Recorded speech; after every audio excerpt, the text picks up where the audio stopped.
Trois rappels s'imposent sur ce que Macron nous a volé.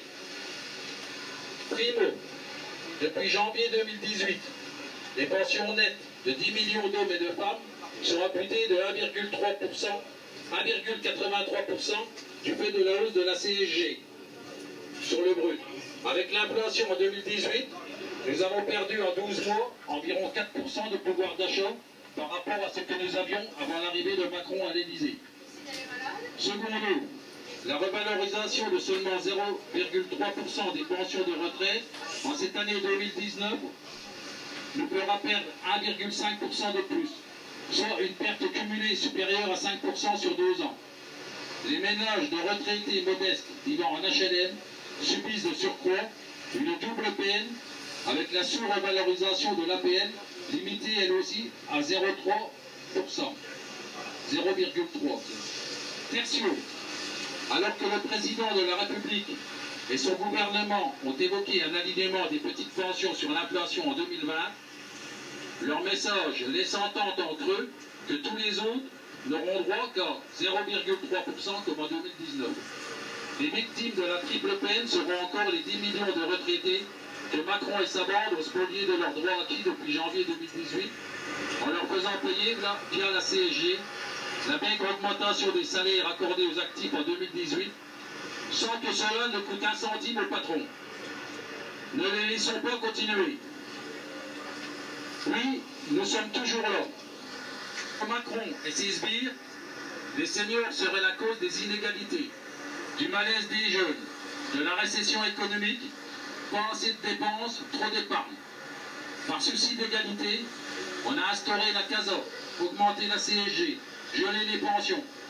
Normal, nous vivons trop bien. Et puis, il faut bien favoriser les premiers de cordée. Refusons la stigmatisation. Nous sommes des retraités, d'anciens travailleurs qui ont conquis grâce aux luttes les congés payés, la sécurité sociale, la retraite et bien d'autres choses encore. Or, aujourd'hui, nous aurions l'outrecuidance de vouloir faire comme les jeunes, se soigner pour vivre mieux et plus longtemps, alors que les urgences débordent à cause de nous. Dixit Madame Buzyn, qui sait s'occuper de nous. Elle est en charge des personnes âgées et de la santé. Alors, plutôt que d'augmenter les moyens en matériel et en personnel, elle a une solution. Nous parquer dans des EHPAD ou en gériatrie. Comme elle dit, arrivé à un certain âge, inutile de dépenser tant d'argent pour les vieux. Que d'idées pour faire des économies sur le dos des personnes âgées. Mais quand va finir cette chasse aux vieux? Vivre est aujourd'hui un acte de résistance. Les retraités le montrent. Ils disent non à une politique qui les ostracise, les méprise, programme leur paupérisation. Vivre est aujourd'hui un acte de résistance. Les retraités le montrent. Ils disent non à une politique qui les ostracise, les méprise, programme leur paupérisation. Le gouvernement Macron a quand même dû reculer sur certains points.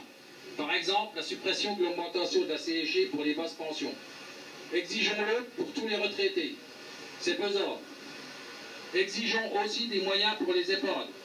Rejoignons les personnels en lutte qui réclament à juste titre des effectifs suffisants, des meilleures conditions pour les travailleurs et les résidents. C'est pourquoi aujourd'hui, on va dépiler jusque l'EHPAD de la rue Jean Jaurès. Nous sommes réunis pour la 8e fois depuis le début du quinquennat.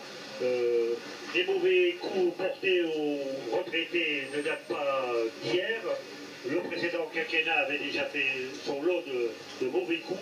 Donc aujourd'hui, nous avons ouvert la brèche et nous manifestons tous ensemble pour la suppression de la hausse de la CSG et la fin du gel des pensions pour toutes les retraites et pensions avec rattrapage des pertes subies au 1er janvier 2020. La revalorisation de toutes les pensions en fonction de l'évolution du salaire, un minimum de pension à hauteur du SMIC pour une carrière complète, le maintien et l'amélioration des pensions de reversion, et enfin, comme l'a dit le camarade Alain, sur le personnel des EHPAD, l'embauche immédiate de 40 000 personnes et la prise en charge de la perte d'autonomie à 100% par la sécurité sociale et l'ouverture d'un droit universel dans le cadre d'un grand service public de l'aide à l'autonomie.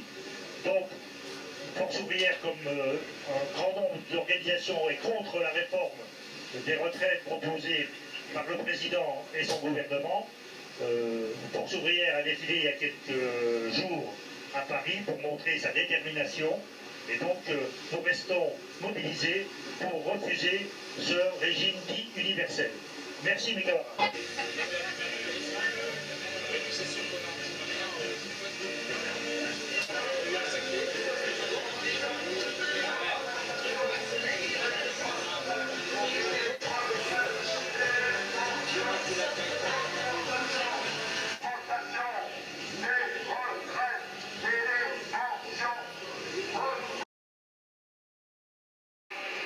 Comment accepter que la France, 5e puissance mondiale, ne remplisse pas ses devoirs envers ses aînés? Alors que les équipements collectifs, écoles, collèges, lycées, terrains de sport sont à la charge des collectivités et très peu à celle des utilisateurs, pourquoi en matière d'hébergement, les personnes âgées et ou leurs ayants droit supportent-ils seuls les coûts des séjours? Rappelons que le reste à charge moyen mensuel pour les familles s'élève à 2 000 € pour le public et 3 300 € pour le privé, largement en dessous des pensions des retraites. Quel sens donner à cette dernière étape de la vie quand les moyens alloués aux établissements ne permettent pas du tout de temps pour les toilettes, du temps pour les repas, du temps pour les écoutes et les paroles, du temps pour accompagner, du temps au rythme de nos personnes âgées. Les salariés qui y travaillent ne supportent plus d'être ainsi incités à la maltraitance institutionnelle.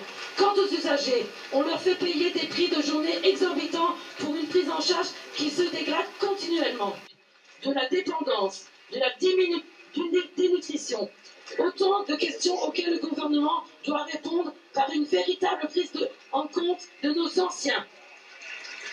Nous exigeons de l'État des établissements pour personnes âgées dépendantes qui ne soient pas des mouroirs, mais de véritables lieux de vie pour nos aînés, accessibles pour tous.